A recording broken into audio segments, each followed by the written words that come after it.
Hello and welcome to Life Beyond the Numbers, the podcast where we share stories, insights and strategies that go beyond some of the numbers we encounter in our work life. I'm Susan Lee. I work with organisations who put people first. I've lived and worked in many countries. I've met people who love what they do and people who don't. People who bring their full selves to work and people who won't. And together with my guests, we place a lens on and focus in on the people side of work life. Because we know that it is people who do the work, not numbers. And if we are treated well, we will perform well and might even generate better numbers.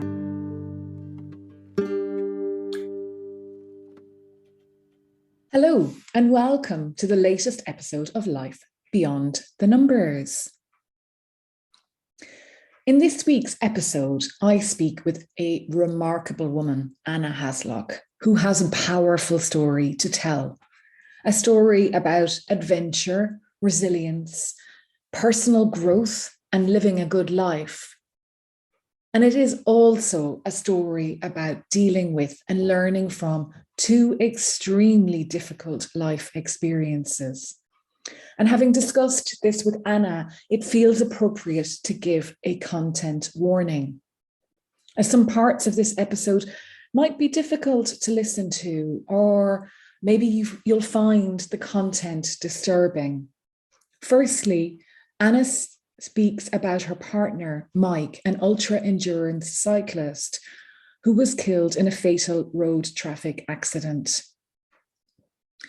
And secondly, between approximately minute 22 and minute 29, Anna speaks about being raped, the impact of that on her life, including the trial.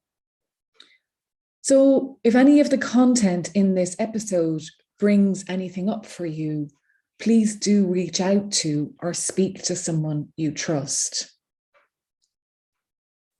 And if you do listen to this entire episode, I hope you enjoy it. It really is a powerful story. And thank you for listening. Today, I am absolutely delighted to be joined by Anna Haslock. Anna, you are so welcome to Life Beyond the Numbers. Thank you. It's an honor to be here. Cool. So when I think about words like integrity, autonomy, community, history, technology, I mean, I could be speaking about absolutely anything. And you could easily think I'm speaking about a workplace. And in one way I am, but I'm also, or we are today, going to talk about cycling, endurance cycling or ultra cycling. The cyclists who participate, but also the community that has built up around them. And personally, I'm a firm believer that the world of work, and indeed people in workplaces, can learn so much from the world of sports, or those who participate in sports.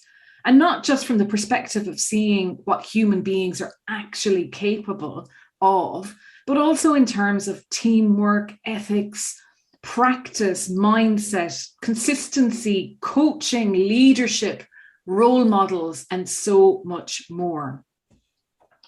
And with that in mind, Anna, tell us about Lost Dot.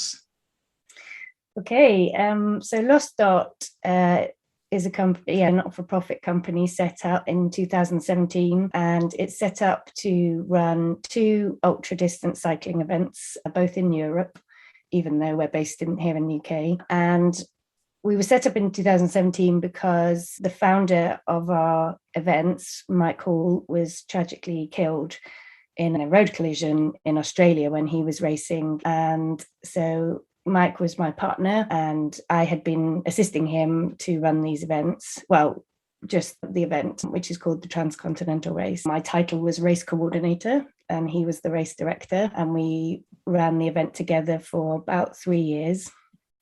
And then he was killed, obviously suddenly and completely unexpectedly, in Australia, which was, of course, all kinds of awful. He was killed in the middle of organising the 2017 event because it takes place in July every year, just after the Tour de France is finished. So Mike died, and of course, lots of problems and issues and things, but one of them was, do we put the event on this year? And if so, how? Because how do we do it without Mike? Mike was very famous within our sport, very famous ultra cyclist.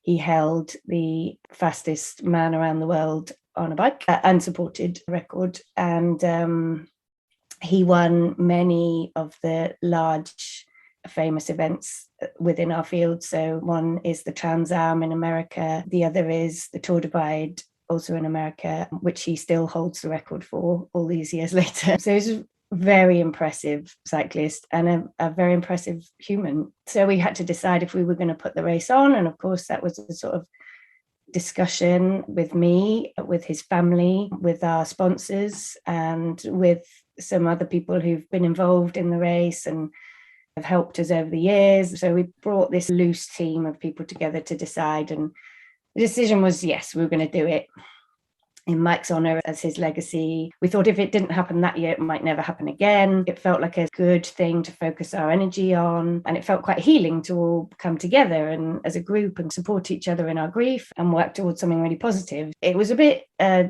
scrappy because most people had a full-time job and people just pitched in, and because I'd worked with Mike, it was decided that I would be the race director.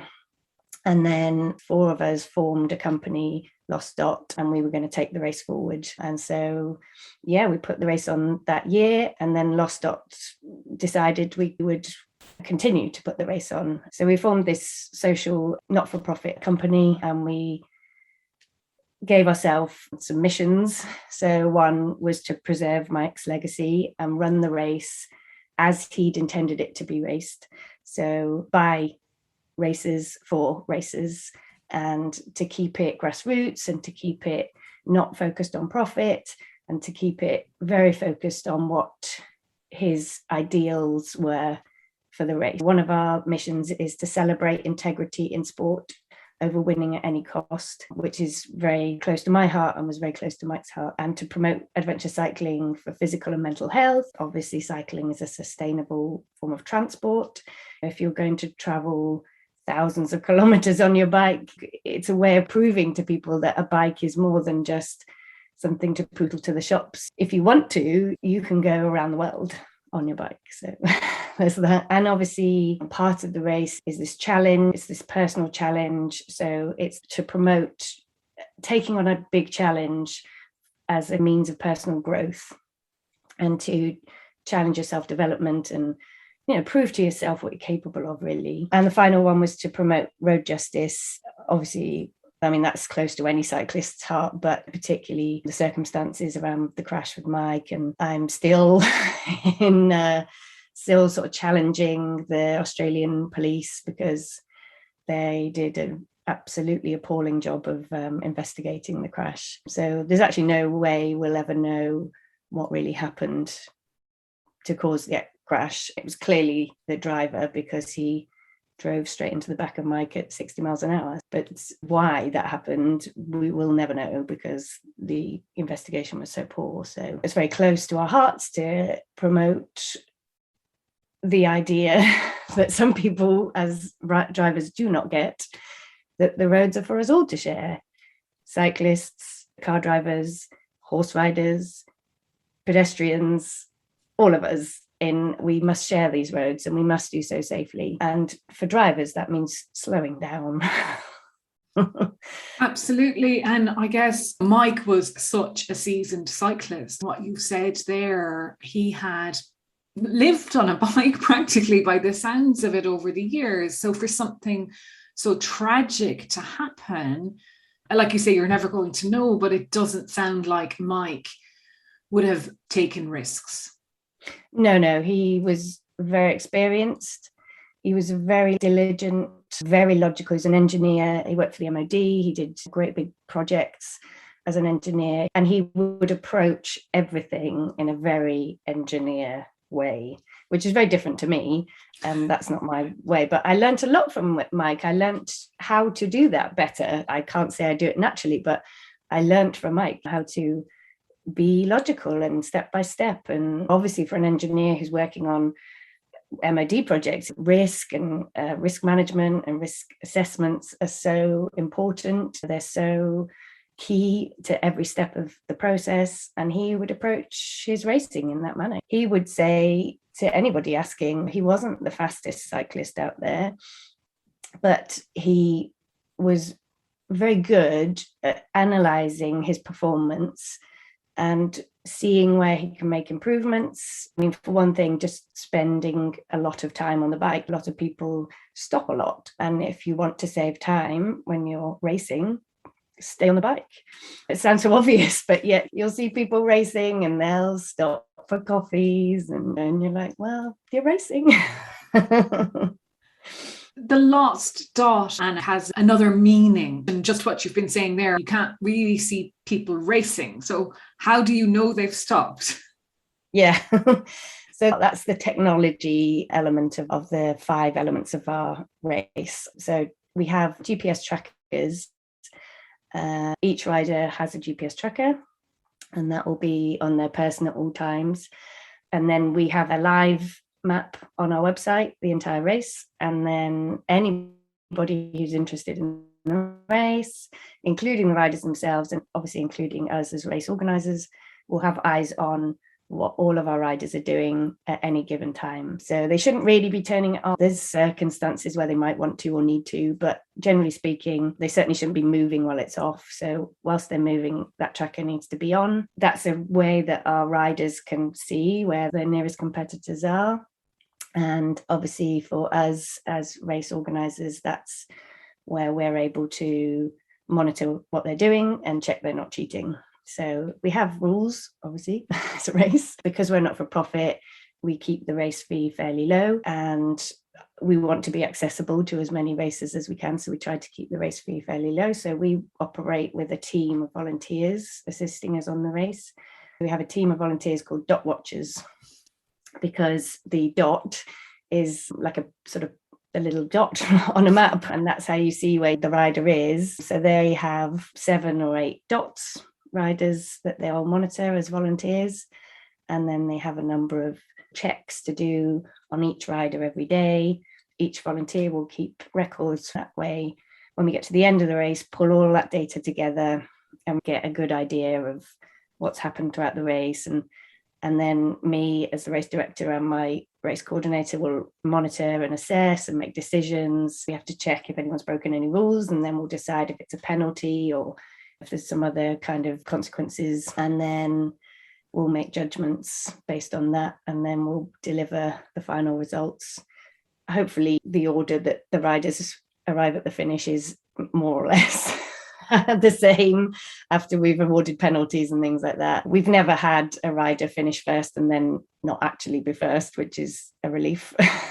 Okay, yeah. So if the dot, I mean, if somebody were, for example, to take a lift, their dot would be moving faster than is possible on a bike, and that's how you know that they weren't following the rules. Absolutely, yeah. So the setup of the race is it's 4,000 kilometers. It crosses Europe, and each year it crosses Europe in a different route. However, we don't have a set route, which is fairly unusual in racing. So what we do is we have 4 what we call control points. And this style of racing is based on a style of riding competitively but not racing, which is called Audax in the UK or randonneur in France. And that's usually a ride where you start anytime you like, and you have to get to a number of control points, which will be points on a map, and you have to get there within a certain time. So on our race, riders all start at the same time, and then it's a single stage race. It's like a clock that never stops. So we'll have 4 locations throughout Europe where our riders are mandated to arrive whenever the first rider arrives. We don't mandate that time, but then they have to arrive before a certain cutoff time to remain within, we call it general classification within the race. Obviously, if people arrive after, that's fine. We don't prevent them continuing, but because we're a small organization without limited budget, we have to move on. So our team of volunteers will move on. So we're basically not manning that location. And when I say manning, we have volunteers who check in the riders at exactly what time they arrive, and then we'll input that into our system. And then we have a record of what time they arrive at each control point until the finish. Okay, yeah. And Mike had actually set up the TCR, the Transcontinental. So he had originally come up with the idea for this race. So maybe you tell us a little bit about the history of it then as well. Absolutely, yep. So Mike started and set up the event, the race, in 2012. No, 13. But he came up with the idea in 2012. So that's when he was racing around the world, and that's when he won it and became the fastest man unsupported to race around the world. And maybe what does unsupported mean as well, Anna, for those who might not know? Absolutely, yeah. So, well, if I go back even further, our race is inspired by the original Tour de France.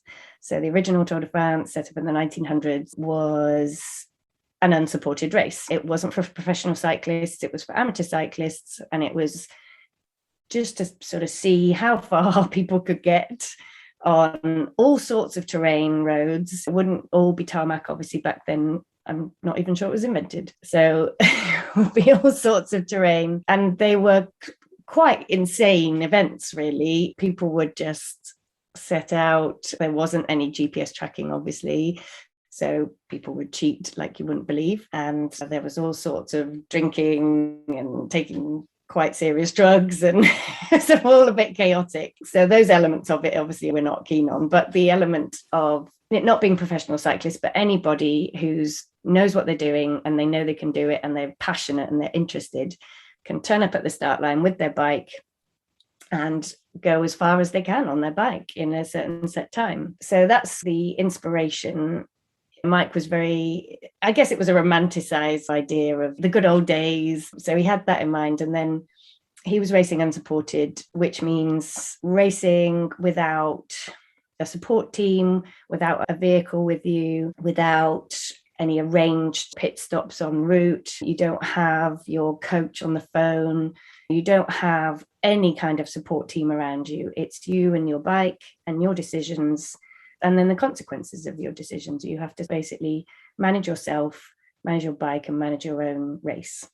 And the trackers help us check for certain rules. And a lot of this racing is also based on self-policing and being honest and having integrity and believing in what we're doing. So there is a lot of self-policing involved in this race. And what we spend a lot of our time doing is explaining the rules and why we do unsupported and the benefits to everybody, in the hope that people understand and don't cheat. So, for example, unsupported, you'll be racing, say the race goes through or near your hometown.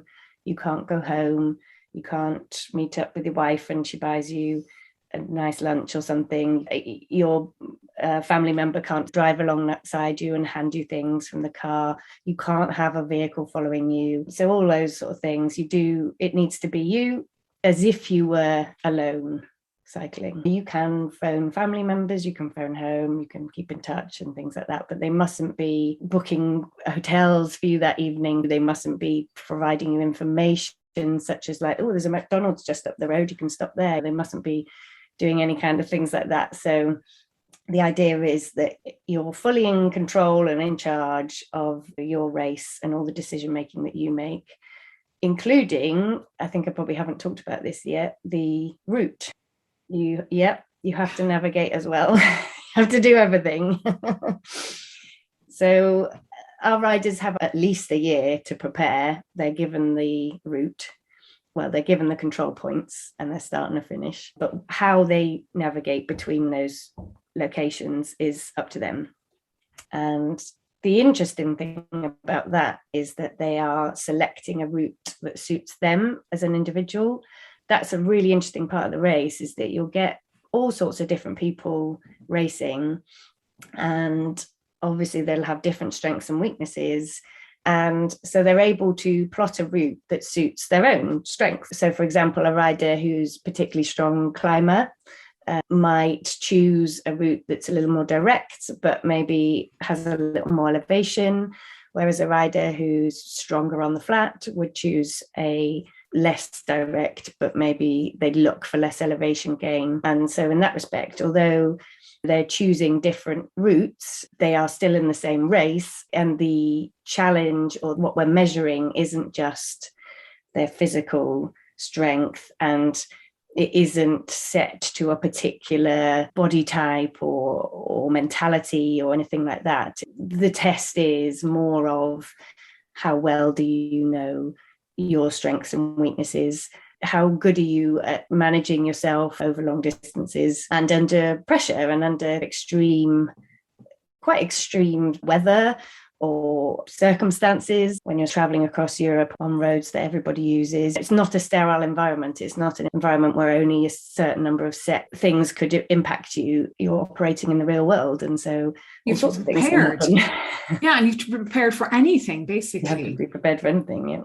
Yeah. And one of the things we say is the most prepared will succeed. So you might think, well, I'm super strong and I win triathlons all the time. But unless you have attempted unsupported racing over a large distance before, I'm not sure you're going to do great because nobody knows until they try one of these events how they're going to handle it. So much must be mental, Anna. Yes, absolutely. Yeah, it is. All of our riders will say that to you. Yeah, if you ask any of them, it's definitely a test of your mental aptitude, how well you know yourself, how much you've tested yourself under extreme conditions before. And that, I guess for me, that's one of the aims of Lost Dot, is to promote adventure cycling for self-development and personal growth. And it's something that's quite close to my heart because I think myself and Mike both have experienced, for different reasons, the real benefits that you can get from having been tested to your extreme. For Mike, mostly his was self-imposed doing these events. I think part of his personality and a lot of our riders' personalities is they need to test themselves like this. They need to push their boundaries and try these extreme experiences. And the rewards that they get are very important to them, life affirming to them. I don't race these races. I organize them, but I don't race them. But I feel that I experienced this test of myself through, well, unfortunately for me, my tests were two very difficult experiences in my life. Just before I met Mike, I was raped just after my 30th birthday. Great. I mean, there's never a good time, but I was out celebrating with friends. We were celebrating my 30th birthday, and a man decided to rape me, and he did. And I had to obviously handle the immense effect that had on my life. It did break me. It literally broke me. I had to move home with my parents. I broke down completely. I couldn't even get on a bus. I couldn't walk down a country lane. I remember walking down a country lane thinking, like, I need to try and build myself a bit. And this is a country lane, there's nobody around. I was very anxious about other people. And I was walking down this lane, and a man, just some guy, was out walking. He was just walking down the lane, but I was terrified of him.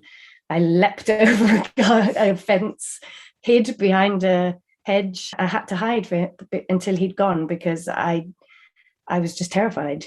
And it was your brain. Yeah. Yeah, it was, yeah, absolutely. My brain was protecting me, yes. And I didn't trust anybody. So it took a long, long time for me to work through all of that. I had to wait a year for the trial because, I reported it to the police, and he was actually caught, which I think is sometimes extremely unlikely, but he was caught. Obviously, they got his DNA from my body and they were able to use that, and he was actually on the database already, so they were able to catch him. So I had to wait a year to go on this trial, and they recommend that you don't get any counselling in that time in case the opposition use it as you've been sort of coached. So you are recommended to just sort of stew. It's just horrific. That's It's just, absolutely horrific. oh my God. So you have no support other than family and friends, but there's no professional.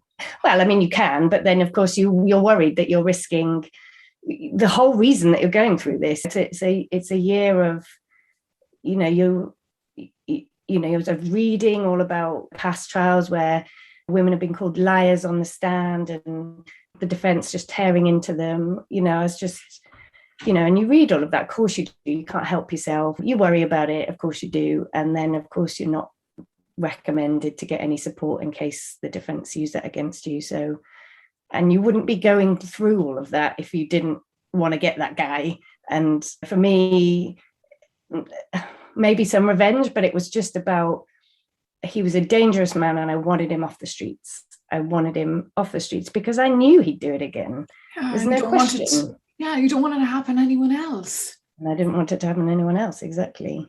So that was my first real personal test, which was quite an extreme one. And of course I didn't just, oh, well, I can handle it. I didn't. I completely broke down and I was like a child again. I couldn't do anything really. Oh, and then we went to trial and went through the trial and the jury found him not guilty, which, again, was a real, a huge blow. And that, I think that kept me going, thinking that I've got a purpose. I'm suffering all this, but I am going to get that man off the streets. So I'm going to do everything I can. And I did everything I could. Of course, you look back and you think, maybe I should have said this. And of course you do when it doesn't go the way you want. But, anyway, I did everything I could. And as did my friends who were witnesses. The way the trial is, I'm just a witness. I'm not sort of part of the trial, really. I'm just a witness. So obviously I was questioned by the defense, and he actually did a good job of defending the guy because he got him off, and he did challenge me and suggest that I was lying, which of course is very difficult. I mean, I appreciate he was just doing his job, and I obviously was quite angry with him at the time, but he was just doing his job. But anyway, we weren't successful and the guy was found not guilty, and then that's it.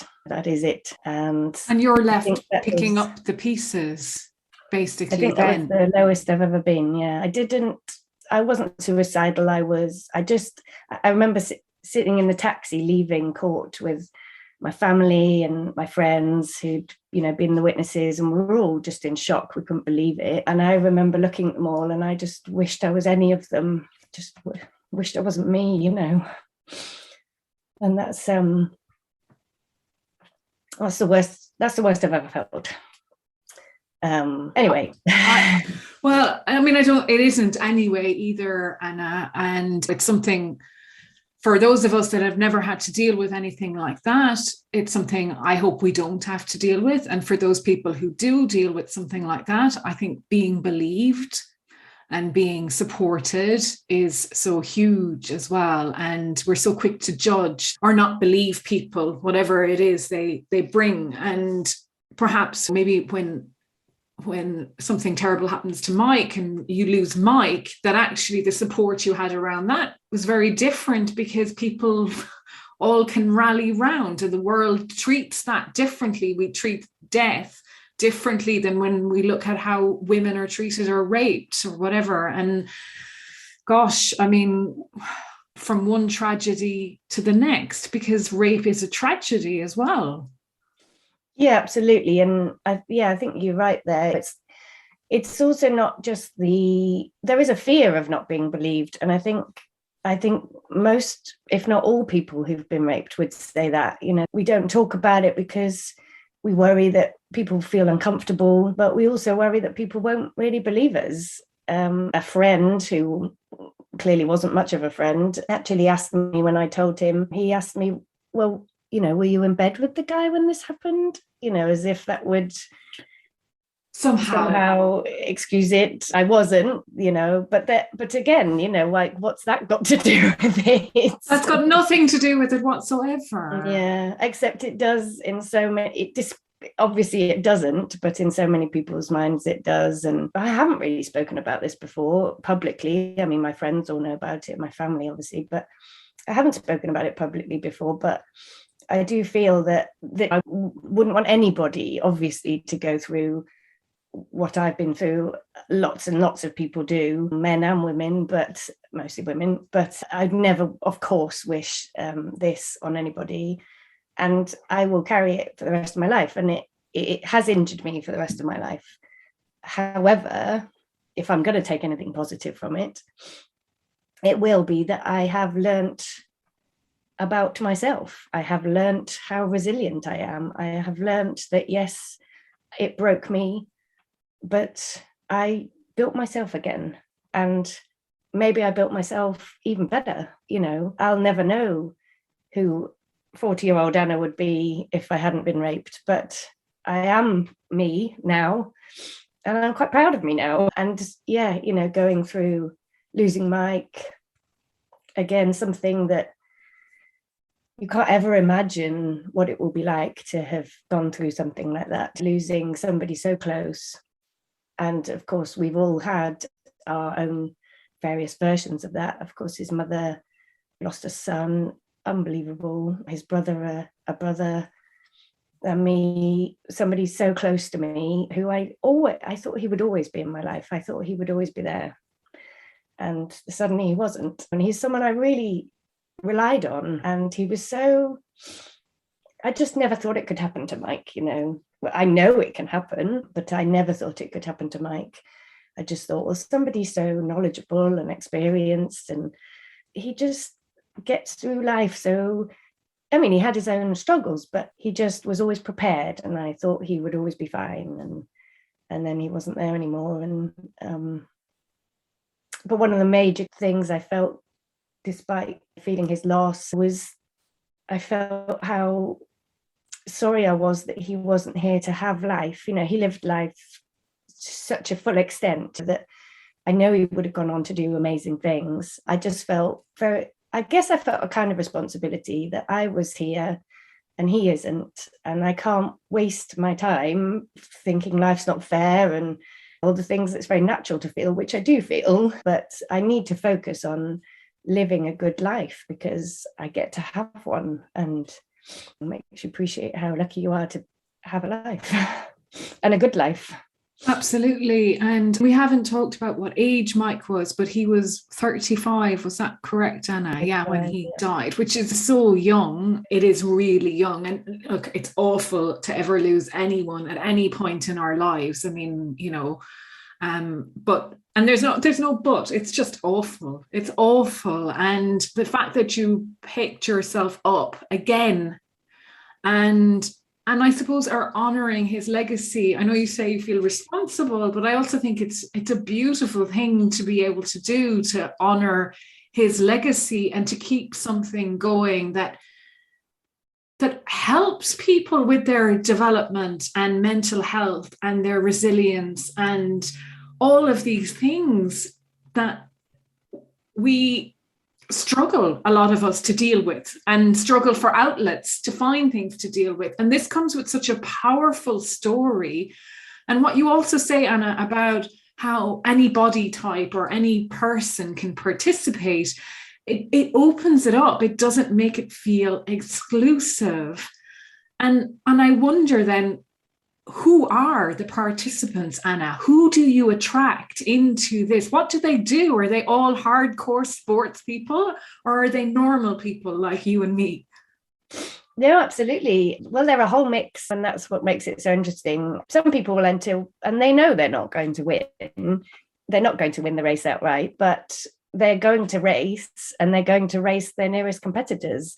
So we call it the pointy end of the race. So we have the few people who are at the front, but then we have, if you look at the race map, we have a great spread of people in the middle who are racing on their own route, racing in their own way, stopping for different amounts of time and racing according to their own strength. And they are racing the riders around them, and it matters to them. They're not just not at the front of the race, so it doesn't matter. It matters very much to them. And yeah, doctors, they're teachers, they're, ex-soldiers, they're bike messengers. Of course, it's very popular with bike messengers. They're people from all walks of life. And yes, you'll have people on the race with the latest bike, and maybe they'll have a couple of sponsors, so they'll be assisted with kit and things. But you'll have people racing on a bike they've had for years and years. Well, people riding all sorts of different bikes and kits, and they spend differing amounts of money on their setup, and it's not always by any means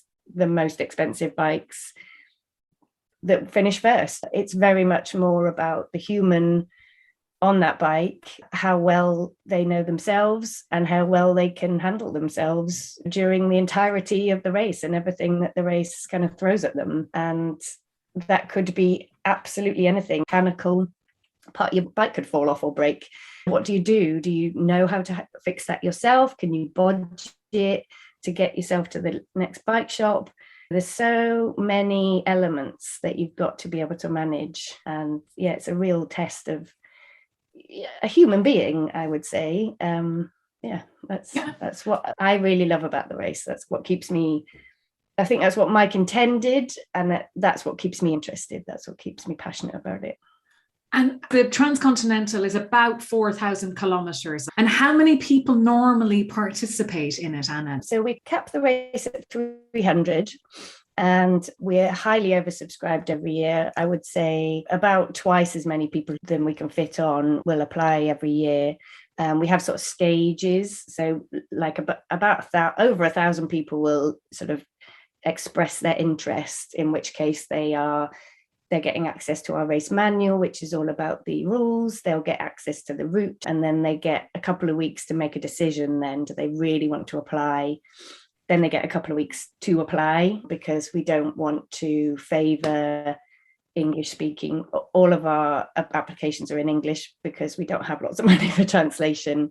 But if you don't speak English as your first language and you need to spend a bit of time translating everything, you have 2 weeks. So there's plenty of time for you to do it properly. And those applications we use to ask people a lot of questions to check they really understand what this race is, what we're trying to achieve with them, and what the various elements that they're going to have to handle on the race. And if they can sort of prove to us that they know what we're about and what we need from them, then they go into a ballot. And yeah, it's a ballot, it's a selection. Then we want to invite as many cultures and countries as possible. So we'll go through and we'll try and invite people from as many countries as we can. We want as many women to race as possible. So at the moment, if you apply and you're a woman, you'll be on the race because we have so few women applying. And we've recently started asking ethnicity as well. So our intention is to build a race that is inclusive, diverse, which supports inclusivity, and interesting. I mean, that's where we're here to provide a race that's interesting for the riders, but also interesting for the spectators. Anna, tell us about the 2019 winner.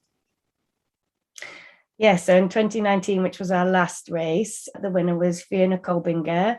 She's a young woman from Germany. She just finished medical studies. She was just about to start rotation. And she was our first female winner, outright winner. She won the whole race. In the past, it's been men who've won. And we've had not a women's category, but we always celebrate the first woman. But she was the first woman on our events to finish first out of everyone. And that was our 7th ever race. So in reality, I wouldn't say many races get to say that. And she was phenomenal, really. She raced as if it was quite easy. She enjoyed herself. She was smiling every time we saw her on the route. She was smiling. At the 4th control point, which is the last one before the finish, she arrived at the control, which is in this lovely hotel in Alpe Hotel Milan. She walked in and she sat down at the piano and she played, I think, a Lion King song. She played that for a while with her helmet on and obviously charmed everybody. She's just enjoying herself so much. Lots of people enjoy it, but especially at the front end of the race, they're really pushing themselves, and you can see people really sort of break. And that didn't happen for Fiona. She just strolled it almost, but I would say she strolled it, but it was difficult for her. It was an intense experience for her. But I think her personality and the way she operates is so well suited holistically to the race. We'd never heard of her before. There was a German sports journalist tweeting just before the start of the race. He was sort of dropping a few cryptic tweets about this young woman that he knew of that he thought would do well, but I'd never met her before. I'd never heard her name before. She'd never raced. She'd done one long event before, which was London, Edinburgh, London. So she had no expectations of winning. She knew she was strong, but she had no expectations of winning. And most of us had never heard of her before. So she just sort of came out of nowhere and raced in the way that I would hope all racers can race, with grace, with enjoyment, with a real respect for the rules, for the ethos of the race. She loved the community. She'd never been part of the community before. At the end of the race, she said it didn't feel like finishing a race. It just felt like coming home to a nice family, and that's just perfect. We're a very friendly community, and our volunteers and everyone is so passionate about it, and we care about the races, and they can feel that when they're at our events. And so, yeah, she really enjoyed that aspect of it and enjoyed being part of something, not being at the front of something. She just felt part of it and she enjoyed it. Amazing story, like phenomenal, fantastic. Wow. How did the men feel when a woman won? Did it put the cat amongst the pigeons, so to speak? I would say with a few, and obviously it surprised some people, but I would say most of our community weren't at all surprised. They were just like, well, it was going to happen. It was obviously going to happen. It was just a matter of time. And yeah, we'd never heard of Fiona before, but there were some incredibly strong female riders and racers, and our whole community look up to them and admire them. It's not just the women admiring the women, and the men admire the women, just as humans, just as impressive individuals. There's a small element of any community who don't get it, but yeah, and I do CrossFit, not competitively, and it's one of the sports I love because there's no difference when you rock up. Yeah, you have different weights and all of that because the men have higher bars of weight, whatever, but actually we don't take any notice of men, women in there, and it's brilliant because then it's about what you as a human being can do and what your body can do and what mentally you can do, because it's so important, isn't it? Absolutely, yeah. And rarely we get any element of kind of sexism or anything like that that's unpleasant, but most of the time when we're at the start line, we do a registration day where everyone kind of gets to know each other, and we have a big meeting amongst us all, and we talk about the rules and everything.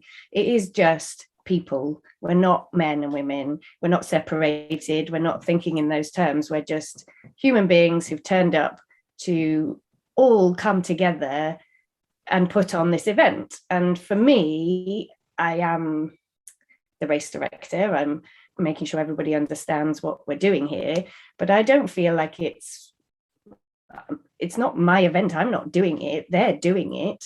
And it's all of us together.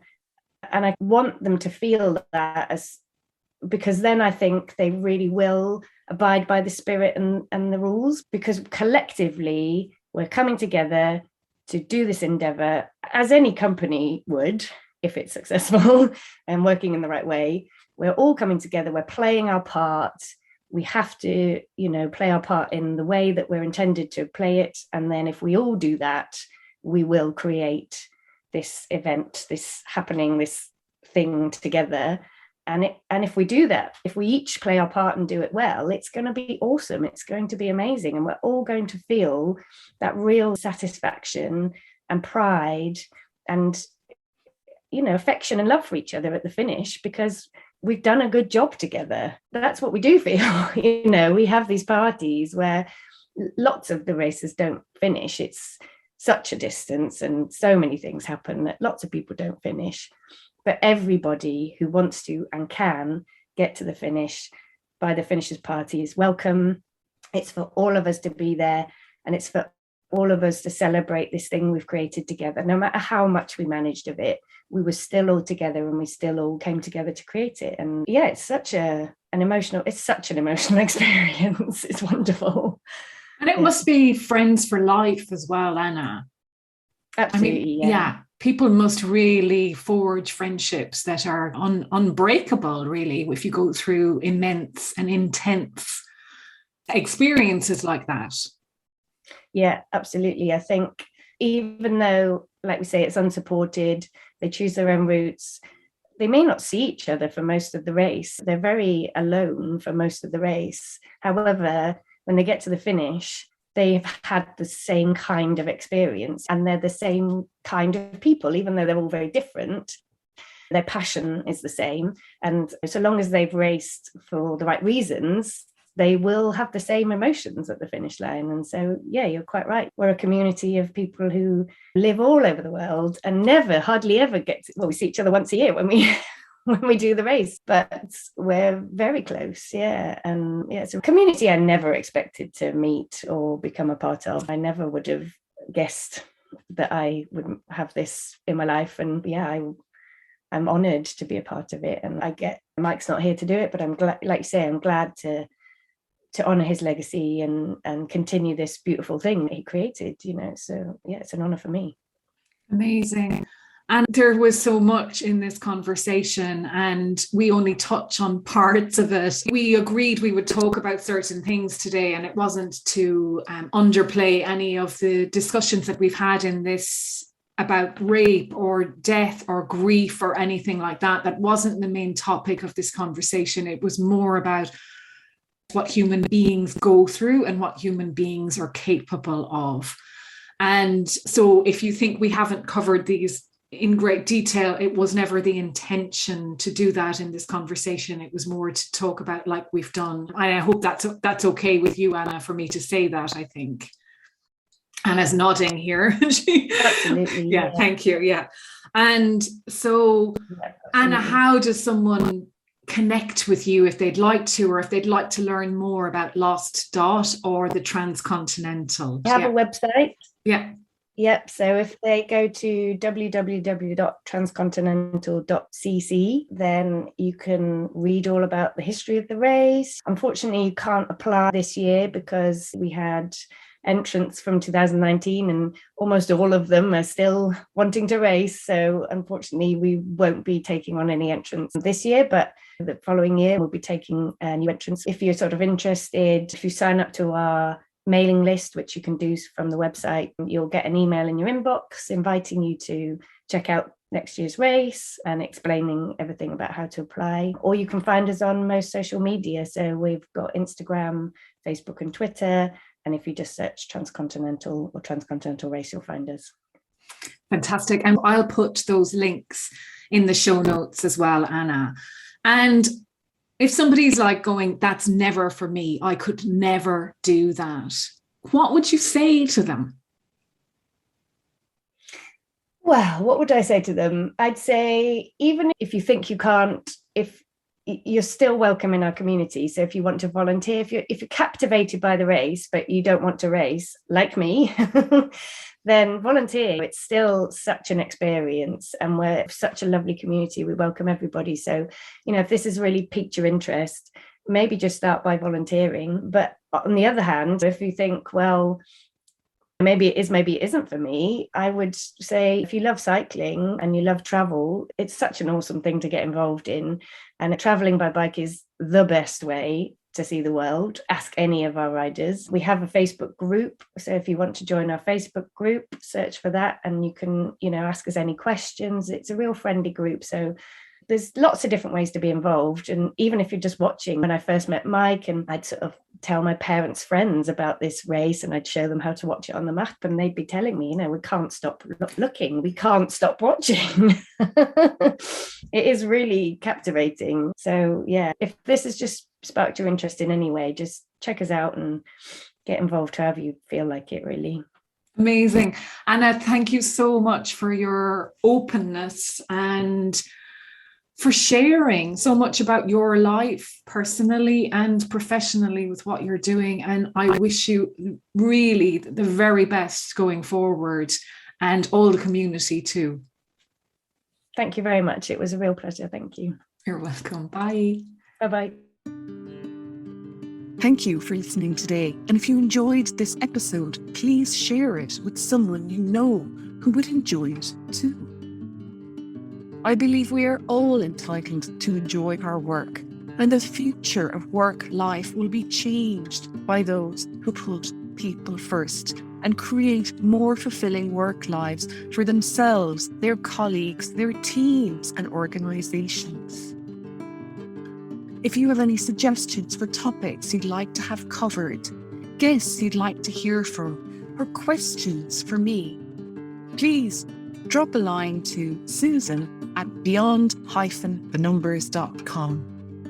And finally, please consider leaving a review.